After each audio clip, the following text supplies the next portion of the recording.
बिस्मिल्लाहिर्रहमानिर्रहीम। अस्सलाम वालेकुम। 5 क्लास उम्मीद करती हूँ कि आप सब खैर वाफियत से होंगे, अल्लाह पाक के हिफ्ज़ ईमान में होंगे, आमीन। प्यारे बच्चों, आज हम अपना न्यू टॉपिक स्टार्ट करते हैं। तो हमारे न्यू टॉपिक का नाम है जी यौम पाकिस्तान। यौम का मतलब होता है दिन, और पाकिस्तान यानी कि पाकिस्तान का दिन, यानी यौम पाकिस्तान यानी कि जैसे कि 23 मार्च जो है 1940 को पाकिस्तान बना था, उस दिन को हम यानी कि यौम पाकिस्तान कहते हैं। वो दिन हम क्यों मनाते हैं? तो प्यारे बच्चों, हम अपनी आज़ादी और एक आज़ाद वतन हासिल करने की खुशी में ये दिन मनाते हैं। और उस दिन क्या अहद किया गया था कि हम अपनी आज़ादी के लिए हर किस्म की कुर्बानी देने के लिए तैयार हैं। ठीक है, आज हम मज़ीद इसकी रीडिंग करेंगे और रीडिंग में पढ़ेंगे कि जी इसके हवाले से क्या बात की गई है। सबसे पहले ख़ास अल्फाज हैं। तो आगाज़ का मतलब होता है शुरू। खुराज अकीदत यानी कि मोहब्बत का इजहार, जोश और जज्बे के साथ। क़याम कायम होना, जिद्दोजहद कोशिश। फ़ाल फ़ेल की जमा यानी कि काम करने वाले को कहते हैं। ठीक है, गामज़न चल पड़ना। धूमधाम यानी कि जोश से। अबाओजदाद बापदादा आंच गर्मी। करारदाद, अच्छा जी, करारदाद का मतलब होता है यानी कि जिस दिन पाकिस्तान बना था, जो तजवीज़ पेश की गई थी उसे हम करारदाद कहते हैं।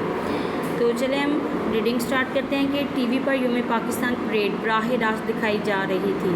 ठीक है, हर तरफ से मिली नगमों की गूंज सुनाई दे रही थी। तबसरा करने वाले कह रहे थे, तबसरा यानी कि जो अपने ख्यालात का इजहार करने वाले होते हैं, वो कह रहे थे कि दिन का आगाज़ इस्लामाबाद में 31 और लाहौर, कराची, कोयटा, पेशावर में 21 तोपों की सलामी से हुआ था। सलामी कहते हैं यानी कि कोई इज़्ज़त या अकीदतमंदी से यानी कि सलामी देना।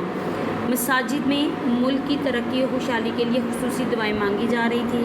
तहरीक आज़ादी के शोहदा को खराज अकीदत पेश किया गया। ठीक है, ये अहद किया गया कि मुल्क की तरक्की और खुशहाली के लिए हर किस्म की कुर्बानी देने को तैयार है। हर कोई खुशी का इजहार कर रहा था।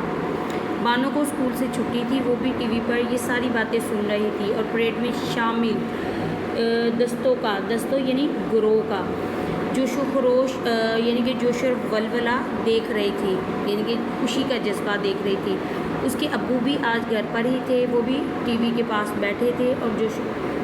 और बानो का जोश व खरोश देखकर उन्होंने पूछा, बेटी हम यौम पाकिस्तान क्यों मनाते हैं? बानो, अब्बू मुझे ज़्यादा तो मालूम नहीं, मगर हमारी उस्तानी जी ने बताया कि उस दिन बरसगीर पाक व हिंद के मुसलमानों ने अपने लिए अलग वतन के क़याम का मुतालबा किया था। अब्बू, उस्तानी जी ने आपको सही बताया। 1947 से पहले जब पाकिस्तान नहीं बना था, उस वक्त यहाँ अंग्रेज़ों की हुकूमत थी। तो 1857 में अंग्रेज़ों की हुकूमत कायम होने से पहले यहाँ मुसलमानों की हुकूमत थी। हिंदुस्तान में 2 कौमें आबाद थी, एक मुसलमान और दूसरे हिंदू। हिंदू की आबादी ज़्यादा और मुसलमानों की कम थी। अंग्रेज़ हुकूमत कायम होने पर यहाँ के रहने वालों ने आज़ादी की जद्दोजहद शुरू कर दी। हिंदुओं ने 1885 में ऑल इंडिया कांग्रेस के नाम से अपनी एक सियासी जमात बनाकर जद्दोजहद शुरू की।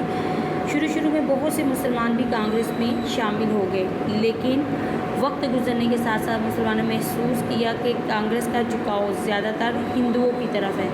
वो मुसलमानों के सियासी माशी हकूक़ का तहफ़्फ़ुज़ नहीं करेंगे, तहफ़्फ़ुज़ यानी कि हिफाजत नहीं करेंगे।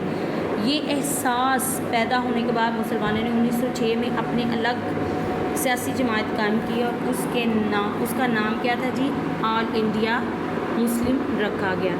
तो यहाँ तक 5 क्लास आपने रीडिंग की प्रैक्टिस करनी है। इसके साथ हम बुक का क्वेश्चन नंबर 1 और 2 करेंगे। क्वेश्चन नंबर 1 में क्या है जी? दुरुस्त जवाब का इंतखाब टिक से करें। यौम पाकिस्तान है तजदीद अहद का दिन। ठीक है, आगे क्या है जी? करारदाद पाकिस्तान मंजूर हुई 1940 में। मुस्लिम लीग थी कौन सी जमात? मुसलमानों की। इकबाल पार्क का पुराना नाम क्या था जी? Minto park. आगे सवाल नंबर 2 है जी, दुरुस्त पर टिक लगाइए और गलत पर क्रॉस लगाइए।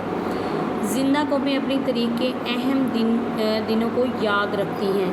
ठीक, जिस वक्त अंग्रेज़ आए उस वक्त यहाँ हिंदुओं की हुकूमत थी। क्रॉस, किसकी हुकूमत थी जी? अंग्रेज़ों की। कांग्रेस मुसलमानों की जमात थी। क्रॉस, پاکستان مسلمانوں کے حقوق کے تحفظ کے لیے بنایا گیا ہے. ٹھیک.